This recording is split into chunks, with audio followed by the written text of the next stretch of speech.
অন্তর্বর্তী সরকারের প্রধান উপদেষ্টা অধ্যাপক মোহাম্মদ ইউনূস পোপ ফ্রান্সিসের মরদেহের প্রতি শ্রদ্ধা জানাতে তিনি ইতালির রোমে পৌঁছেছেন।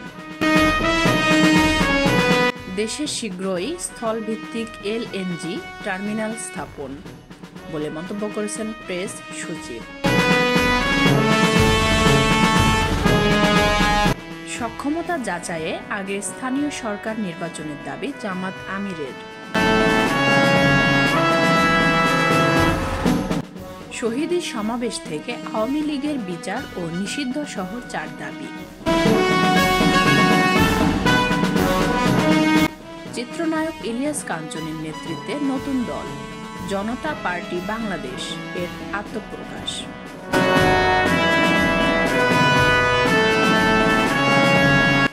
ভোলায় আগ্নেয়াস্ত্রসহ 3 ডাকাত আটক।